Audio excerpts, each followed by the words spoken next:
Hello, good evening. God bless you. God bless you. I'm your Sister Success Gabriel. This morning, I just want to share a little message with you, and I know by the grace of God, it's going to be helping somebody. I woke up this morning thinking of our father Abraham, the father of faith. I was thinking, Abraham, God, it was God who called Abraham. And Abraham was the closest person to God that ever lived. He saw God face to face. God promised him a lot of things. He lived a righteous life. But despite all this, he lived a life for shame for several years. The Bible says he waited for Isaac for 25 years. For 25 years. Why all the unbelievers around him were put into bed. Some had 12 children, some have 20 in those days. Even their servants, even his servants. But this friend of God, this person that was so close to God, did not have a child. He suffered humiliation. He suffered shame. I wonder the kind of things people would have said about him in those days. Just as they are mocking you now as a Christian. They say no be church they go, you believe in God, this thing, why not born now? If you truly they serve God, if you're born now, if he was holy, you would have had a child and all that.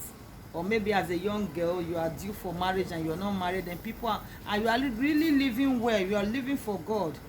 But it now become a shame among your siblings. You are the only one that is not married, or you don't have an issue, or things are not working well. Maybe it's your financial area, that aspect of life that is suffering, and it's now become a reproach. Yet you are a child of God. You are a child of God. You believe in God. I was just thinking. I woke up. I could not leave the bed. I said, okay, Abraham was a friend of God. He loved God. He lived a righteous life. God loved him.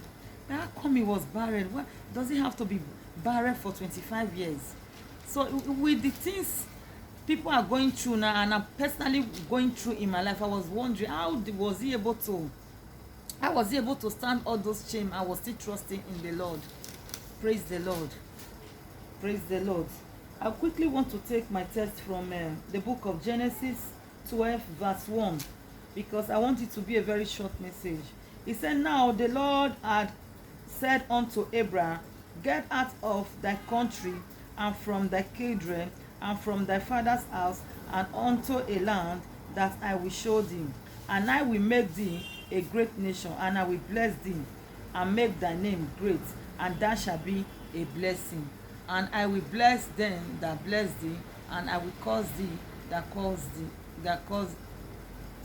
thee. And in thee shall all family of the earth be blessed. God also have promised you. There is no child of God, no true born again, that have not heard from the Lord. There is no true born again that has not have an encounter with God. There is no true child of God that God has not promised something. But somehow those things may linger. They may linger. Maybe as a young girl, you have given your life to God when you were in your 20s, and now you are 40. You are in your 40s, you are in your 50s, no husband, nothing is happening, and you have become a laughing stock. My sister, do not give up. Do not give up. I didn't know why God had to give me that message this morning. I woke up, the thoughts of Abraham came to my mind. I was thinking, how can Abraham was a friend of God? He was so close to God. He loved God. He even saw God. God always visits him. Now let's quickly go to Genesis 18. He said, and the Lord appeared unto him in the plain of Mamre, and he sat in the tent door in the heat of the day, and he lifted up his eyes and looked, and lo, 3 men stood by him. And when he saw them, he ran to meet them from the tent door, and bowed himself towards the ground, and said, my Lord, if now I have found favor in the sight, pass not away, I pray thee, from thy servants. Abraham was so close to God. The closeness was too much. God cannot do anything without telling Abraham. When God was going to destroy Sodom, the Bible says he called Abraham, said, my friend Abraham, I cannot hide this from you.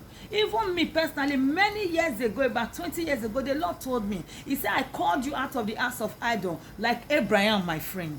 The Lord told me with his mouth, I called you out of the house of idol, like Abraham, my friend. Abraham was so close to God, but why was he barren for 25 years? Why was he barren for 25 years? This morning I woke up thinking of his situation then, the shame. And you know, in those days, people live in a little community. They live together in a small town. They live together. Everybody knew everybody in details.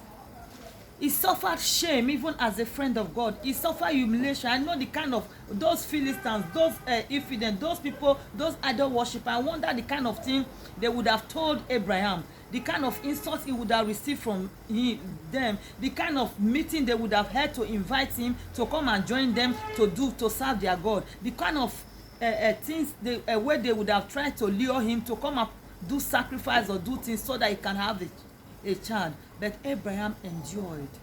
He endured all those shame for 25 years. My question, why will God wait for 25 years before he will bless Abraham, his friend? My sister. Because the thing, I could not fathom it. I don't know who God is talking to this morning. I don't know what couple the Lord is talking to this evening. I don't know what couple the Lord is talking to today. You may have trusted the Lord. You married as a Christian. The bed was not defiled. You have been living a good life, a life that pleased the Lord. But yet, there is this but. But I want to come, I'm sent to tell you today that as God did not disappoint Abraham by bringing Isaac, the Lord will not disappoint you. I don't know what has held you captive. I don't know what is holding you down. As far as you are with the Lord, one day you shall overcome. And for you, that girl, you that lady that be waiting upon the Lord, you have become a mockery in your life. Everybody have given up on you. Don't worry. Don't worry. Don't worry. The Lord is very close. Your Isaac is very close. The Lord will answer you. Your tears will be turned to joy. Those secret tears that you share that nobody sees will be turned to joy. Will be turned to joy. And you, that brother, you gave your life to God so early, and now all your brothers have made it. Everybody in your house have made it. Even though you are the first, son of the house, they are turning you to your parents are even not rubbishing you and turning you to the servants of the house. Don't worry. Don't worry. Don't worry. The Lord will remember you soon. The Lord will remember you soon. Your Isaac is very close. Your Isaac is very close. Your tears shall be turned to laughter. And let me quickly say this for every true believer, as many that are in the situation of Abraham that is listening to me now or watching this video, you need to exercise patience. You need to come to the point that, like Esther, that if I perish, I perish. Whether God does it or God doesn't do it, is you don't care. You will still follow God. Still follow God, still trust him. Listen, even when God gave Isaac to Abraham, a time came when God wanted to test Abraham's faith. He said, go and sacrifice Isaac. The Bible said that Abraham gathered Isaac, gathered everything and left. He was about killing Isaac before the angel appeared and said, no, don't kill him. Because Abraham truly made up his mind for God. Truly make up your mind for God. Keep trusting God. Whether he answers your prayer, he does not answer, tell yourself, I belong here. After all, some people open their eyes and they join all manner of secret cult.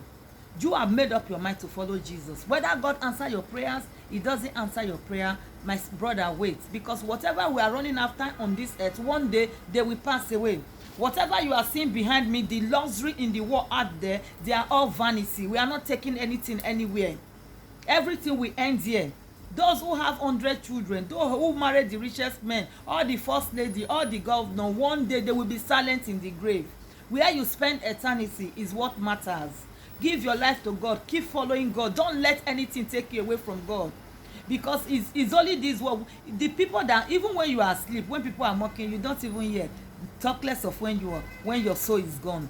Is where your soul is going to that matters. In heaven, none are married or are given to marriage. In heaven, you don't need lessons. In heaven, you don't need jets. In heaven, you don't need any luxury home of your own. It is what you walk here that will determine the kind of house you will stay there. I don't know why. I don't know. Maybe I'm not expressing it the way it is in my mind. Like Abraham, wait in the Lord. Your Isaac will come. And even if your Isaac does not come, still wait in the Lord. Follow God. Is a good man. Jesus is a good man. You can trust Jesus with your life. Don't let the things of this world take you away from God. It's only God that can help. The Bible says He's the Father of the fatherless. He's the God of the destitute. He's the God of the rejected. Keep waiting in the Lord. Keep living holy. Keep trusting Him. He will never leave you nor forsake you. He's a good God. God bless you. God bless you. And if there be peradventure anything that is holding you captive from your father's house, from your mother's house, any devil around you, they cannot supersede God. Ultimate power belongs to God. God have the final say in every situation, and He will surely turn your situation around. God bless you. God bless you. It is well with you. Please, I beg you, go and study Psalm 37. That is a psalm of hope for me.